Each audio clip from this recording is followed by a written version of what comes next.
Olá, eu sou o doutor André e uma das coisas que a gente poderia discutir hoje é um assunto muito polêmico e muito variado, que é uma das maiores dúvidas dos pacientes no consultório. É sobre prótese de silicone. Aonde colocar, como colocar, que tipo de incisão fazer. São muitas dúvidas e muitas opções em relação também ao tamanho da prótese, ao formato da prótese. Então são tantas opções que fica uma coisa muito embaralhada na cabeça do paciente e o médico tem muita dificuldade de explicar, que é um tema muito complexo, né? E a primeira coisa a se pensar é o que o paciente quer. Porque uma pessoa gosta de cor azul, o outro gosta de cor amarela. Então o tamanho de mama e formato de mama é a mesma coisa. Um gosta de grande, a outra pequena, uma vem com marido, a outra não tem marido, ou não quer, e por aí vai, de diversas opções. Então, a primeira coisa que você tem que discutir é o tamanho do implante, né? Um implante pequeno, um implante grande, que tipo de mama que o paciente gostaria de ficar. São diferentes. Por exemplo, uma paciente de 20 anos de idade, que tem praticamente uma ausência da mama e tem que usar sutiã de enchimento, etc., ela tem um enfoque diferente. Então, o paciente que já tem uma mama grande que apenas quer dar uma levantada na mama, etc. Ou o paciente que já tem filhos e amamentou. São coisas diferentes, né? Então, a primeira coisa, o tamanho, né? De acordo com o tipo de vontade do paciente e o que ela quer saber. Quer um sutiã maior, um sutiã menor, o paciente corre, é atleta, não é atleta. Então são vários fatores que a gente vai enumerando, né? E vão se mostrando fotos, principalmente até interessante a paciente trazer na consulta alguma foto de revista, alguma coisa pública que ela veja, de mamas que ela acha bonita e principalmente de mamas que ela acha feio. Isso é mais importante, porque a gente tem que acertar. E começando aí, né, que a gente vai escolher que tipo de implante botar e que tamanho botar. A primeira dúvida, por onde colocar esse implante? São várias opções. O implante pode ser colocado pelo sulco da mama, que é aquela dobrinha que tem embaixo da mama, que fica bem escondido, pela areola, pela axila e até pelo umbigo, né? Então, várias coisas diferentes, né? Então, também vai depender da característica de cada paciente. Toda cicatriz tem seu pró e seu contra. Por exemplo, se a pessoa tem uma areola muito grande e uma mama um pouco pitosada, caída, né, a opção que eu vou colocar pela areola é uma opção muito interessante. Por quê? Porque você consegue diminuir o tamanho da areola e consegue tirar um excesso de pele.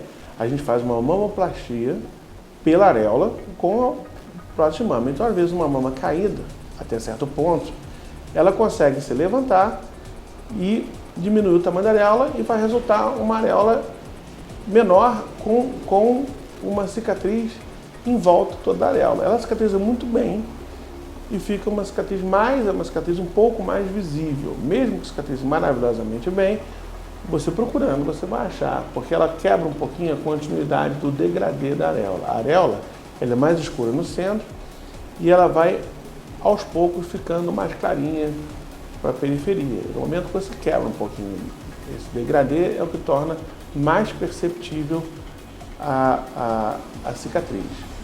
Então, são casos mais específicos. Eu, particularmente, não gosto muito de uma cicatriz por baixo ou em meia-lua na areola, né? O que eu acho que fica um pouco visível e tal.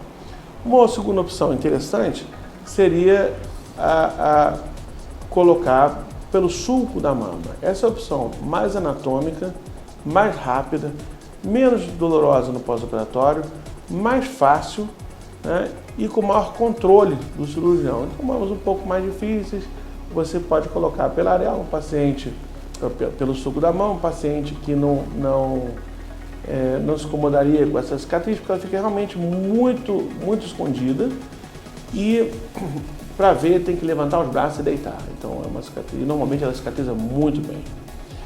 Uma terceira opção, que é muito interessante, é a via de acesso pela axila.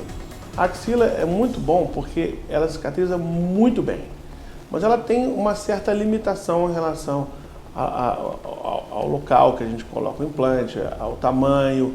Então, assim, ela não é tão maleável quanto o sulco mamário. Mas é uma excelente opção para a maioria dos casos e a cicatriz na axila fica muito boa e fica muito difícil de achar a cicatriz no futuro. E a quarta opção, que é uma opção muito menos usada, é colocando a prótese pelo umbigo, mas são próteses que tem que ser umas próteses que enchem, próteses salinas, e não é uma opção muito interessante porque a mão fica muito dura. Mas, para quem realmente tem problema com cicatriz, etc., de repente seria uma outra opção, né? Segunda coisa, por cima do músculo, por baixo do músculo. Isso não é bem uma coisa que o paciente pode escolher, eu gostaria assim. Ela depende da indicação e da mama de cada paciente. Por exemplo, uma paciente que tem uma mama muito pequena e uma muito magrinha, com tecido muito fino, é o ideal colocar essa prótese por debaixo do músculo. Por debaixo do músculo, ela fica mais protegida e ela fica com menos chance de ter uma complicação comum chamada rippling, que é quando você consegue ver os bordos do implante. Então, uma mão muito fina também é interessante colocar por debaixo do músculo. Outra coisa, uma mão muito flácida. O próprio peso da prótese, ele força sobre a pele e o tecido mamário e faz ter pitose, a mão fica caída, né? E as brasileiras não gostam muito de mama caída, né? Então, para esse tipo de indicação, seria interessante colocar por debaixo do músculo. Por debaixo do músculo, qualquer uma das incisões funciona muito bem, né? Hoje, a prótese debaixo do músculo, ela não é totalmente escondida no músculo. A gente usa uma coisa chamada dual plane, são dois planos. Porque o próprio músculo peitoral, ele não é muito baixo, ele não acompanha o formato da mama. O bordo dele passa um pouco acima, abaixo da posição da auréola. É só você ver num homem muito forte, por exemplo, você vê exatamente 2, 3 dedos abaixo da areola, mais ou menos, a borda do músculo. E uma mama feminina, ela tem de 3 a 4 dedos abaixo. Então, com um pedacinho que ficaria faltando. Então, se a prótese ficar totalmente debaixo do músculo, ela fica muito alta. Então, a gente faz em dois planos. Ela fica, a loja da prótese, né, fica uma parte abaixo do músculo e uma parte dentro do músculo. E é o suficiente para manter e segurar essa prótese. A prótese muscular, ela é um pouco mais dolorosa do que uma prótese que é colocada por cima do músculo. A por baixo do músculo, pelo fato de distender muito o músculo, tem um pós-operatório um pouco mais delicado. O normal, o mais usual, é se colocar a prótese por cima do músculo, que são a maioria das indicações e a maioria dos casos. Ela fica um pouco mais natural, são aquelas mamas que têm um volume significativo, normalmente paciente jovem, e que querem aumentar mais e tem uma proteção boa de glândula mamária para aquela prótese. Então, a maioria dos casos se coloca a prótese por cima do músculo, é um resultado mais natural e como eu disse, cada paciente tem a sua indicação. Outro ponto, muito importante, formato do implante. Existem implantes semi-esféricos, eles são como se fosse uma bola cortada ao meio, semi-esférico, e existem os implantes anatômicos, que eles imitam muito o formato de uma mama. Isso vai variar. Por exemplo, o paciente que quer mais colo, quer botar um sutiã, quer aparecer um decote, ela deve procurar os implantes semisféricos. Os implantes anatômicos, eles são mais para mimetizar uma mama, praticamente o formato da mama, voltando um pouco, ele tem um caimento e a projeção máxima dele é o ponto da areola. O mamilo é o ponto mais projetado de uma mama natural, né? E uma prótese esférica, ela fica um pouco diferente, fica uma projeção um pouco mais para cima, mais para o colo. Então a prótese anatômica, ela deixa bem delimitado e deixa bem fidedigno ao formato original de mama. São casos que um aumento menor mamas com algum grau de pitose. Cada um tem a sua indicação, como eu já tinha dito, bem específica. São próteses muito interessantes de se usar.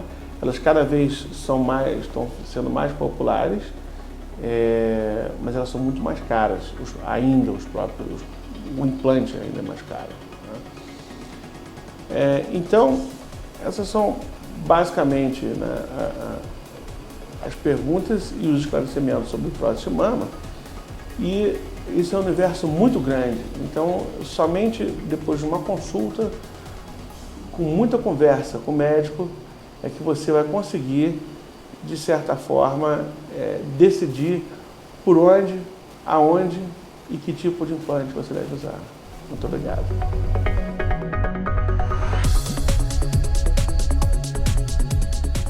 Idealmente, nós devemos colocar a prótese em pacientes maiores de idade.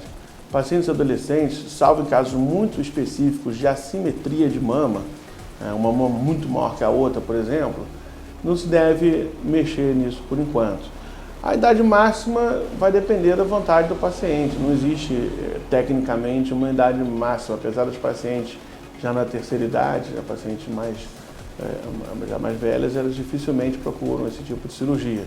Normalmente, a maioria dos pacientes que procuram, elas estão na casa entre os 20 e os 50 anos de idade.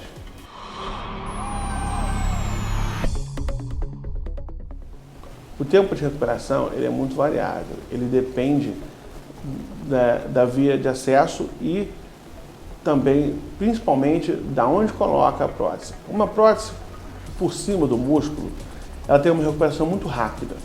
Ela é uma cirurgia muito tranquila, sem praticamente nenhuma dor no pós-operatório.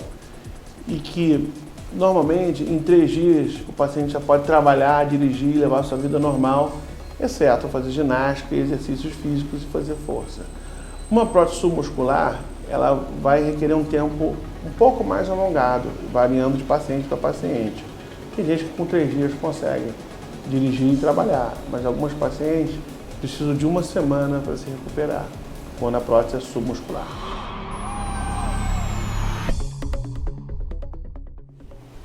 Não existe nenhuma regra para alimentação no pós-operatório. Elas devem ter sempre alimentação saudável, não ficar comendo besteira, mas isso é uma coisa para o resto da vida.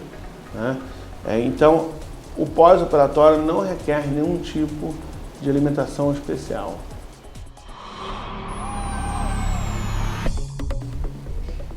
Sempre após uma cirurgia de prótese, deve-se usar um sutiã específico, próprio para esse tipo de cirurgia, um sutiã maior, que ele abotoa na frente, eu gosto mais assim, fica mais fácil para o paciente se vestir. E eu peço para usar, na média, mais ou menos 1 mês. Pode ser que precise mais um pouco, talvez um pouco menos, vai depender da recuperação de cada um. O exercício físico, se a paciente já é acostumada, normalmente com 1 semana, 10 dias, eu já deixo fazer uma caminhada leve, um exercício leve. O exercício mais pesado, se a paciente já é frequentadora assídua de academia, etc., com 20 dias já pode voltar. Se é um paciente que ainda não se iniciou nos exercícios, normalmente com 30 dias pode iniciar.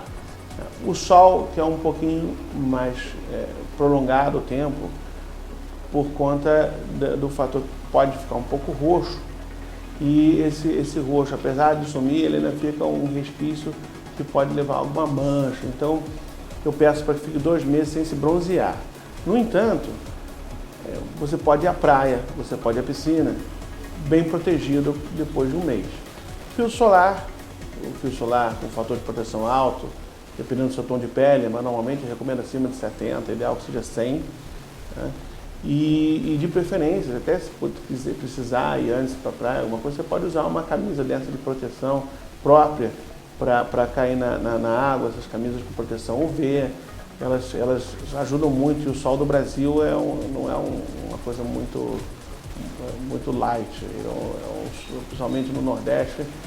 O sol é muito quente e ele agride muito a pele, então a gente deve sempre se proteger do sol.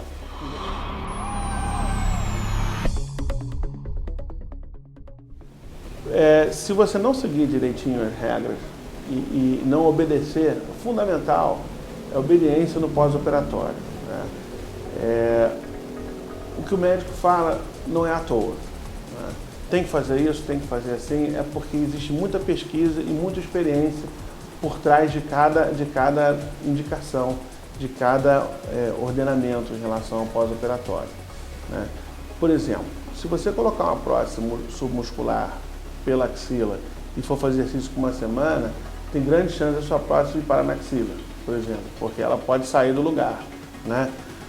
Com menos de uma semana um exercício, a chance de ter um hematoma é enorme, né? Então, não se deve forçar. O risco de hematoma na cirurgia é muito baixo, mas desde que siga as regras.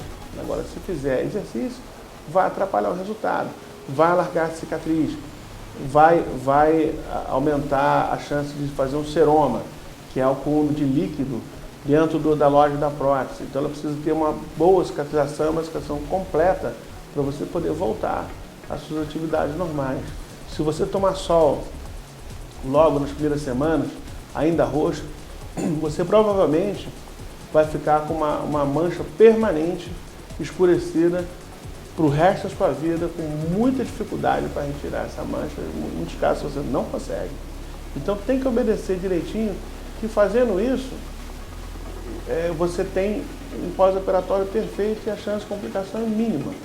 É a mesma coisa que você dirigir numa estrada e a velocidade recomendada máxima seria 100 km por hora. Se você passar lá a 200, a chance de você ter um acidente e morrer é enorme. Mas se você passar a 100, a chance disso acontecer é muito pequena, é muito menor, é infinitamente menor. Como avançar um sinal vermelho.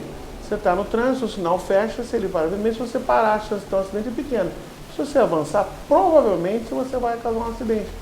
É a mesma coisa.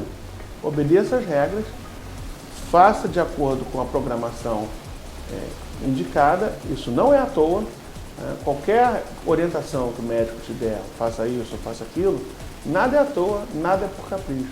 Tudo tem um significado. Então, cumpra direitinho as regras que provavelmente você vai ter um ótimo resultado.